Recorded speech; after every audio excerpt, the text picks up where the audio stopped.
Last week we covered just how far Hideyoshi's political ambitions went.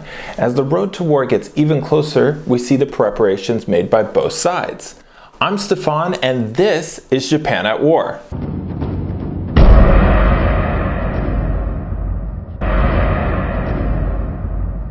Hideyoshi's war machine began to take shape in the summer of 1591. His first step was to establish a new headquarters for his invasion fleet.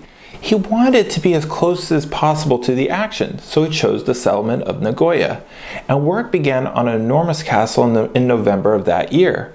Around 10,000 laborers were demanded from the local daimyo, and under the guidance of Hideyoshi's trusted general, Kato Kiyomasa, built the headquarters in just a few months. And from there it would be just 8 hours to the island of Tsushima, and then just another 6 hours to Busan on Korea's southern coast. Now, to raise his invasion army, Hideyoshi turned to the daimyo.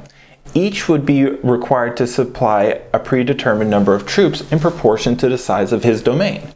Through a system called gonyaku, daimyo nearest to Korea were required to contribute more, and those farthest away considerably less. This system of sliding levies brought a degree of fairness, recognizing the fact that the further a daimyo had to transport men, the more it cost him. It should be noted, though, that when looking at historical documents, there are some discrepancies on the numbers, and some just don't add up. From what I can tell from sources, an incredible amount of around 340,000 men were mobilized nationwide in the spring of 1592 for the invasion of Korea, and 100,000 were shifted around the country to strengthen areas left weakened by the massive mobilizations.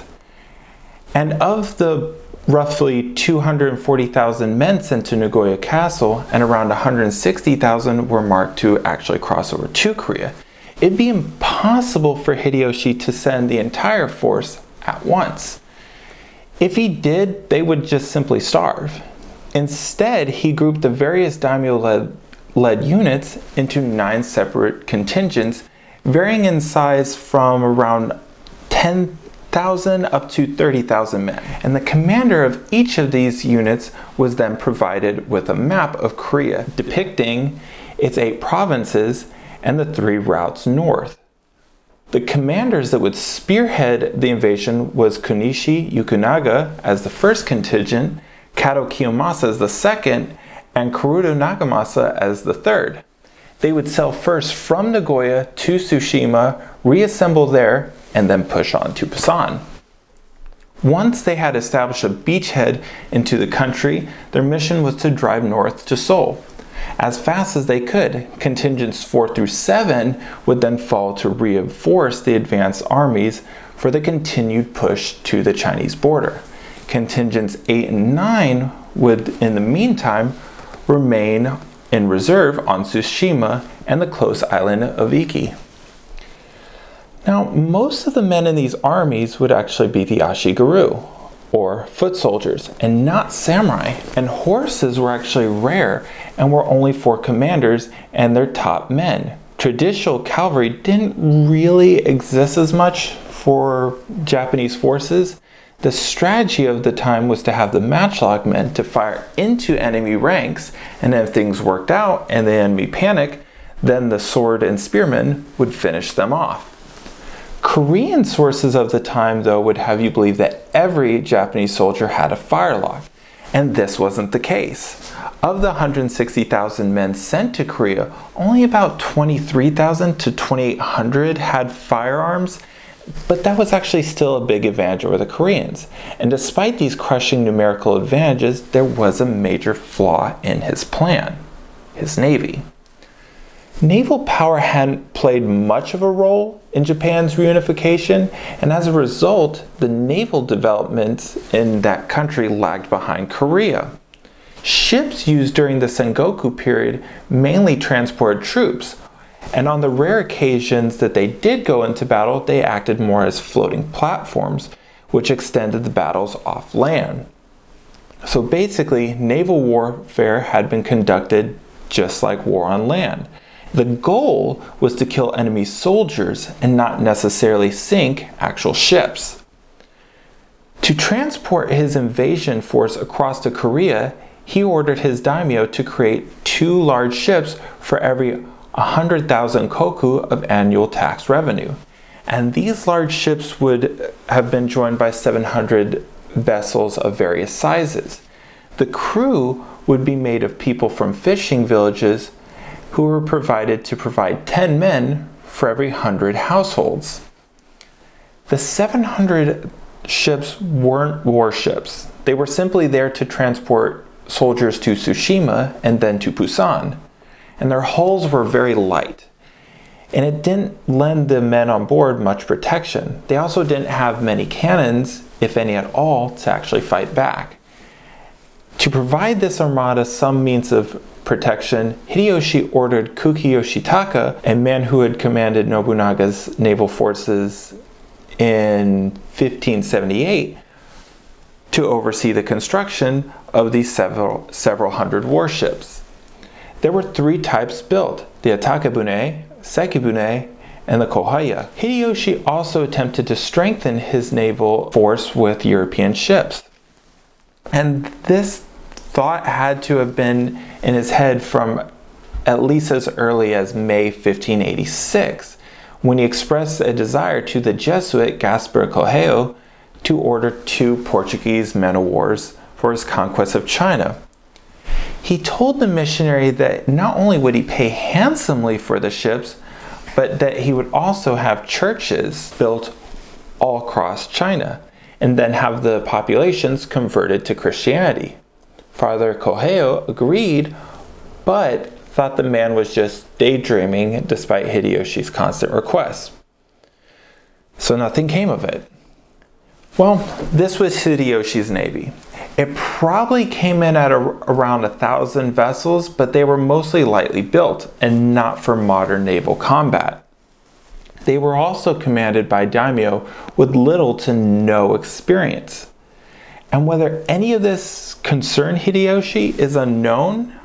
I mean, it could be said that his attempts to get these European warships was proof that he didn't think his forces were as good as they could be. When the Kuki had completed the construction of the warships, Hideyoshi had them move the fleet to his invasion headquarters at Nagoya. From there, they would accompany Hideyoshi's troop-laden transports across the strait to Busan, and would take out any Korean warships that came close with a barrage of matchlock fire. Or at least that was the plan. Okay, so by now some sort of Japanese aggression was by this time anticipated by the Koreans. Ambassador Hwang Eun-gil had warned the court in Seoul that Hideyoshi was a real threat, and there was actually starting to believe him. Even Vice Ambassador Kim Song-il, who, if you remember, officially contradicted everything Hwang said, and had even started the arguments between the Eastern and Western factions over whether or not there would be war, confided to fellow Easterner party Yu Song-nyong that he had not really meant the things he said. War was coming. The Westerners knew it, the Easterners knew it, everyone knew it. They just had no idea how devastating this war could be. What they did think was that it would resemble a large Waco pirate raid. See, the Koreans had faced Japanese pirates before, most recently in the 1550s. And if unprepared, the pirates would do considerable harm. But if they were prepared, they could be dealt with. But what kind of preparation though? How much, and where should they start? And a better question, what should they tell Ming China? Okay, so here was the issue. When they had engaged with Japan, they didn't get permission from Ming China.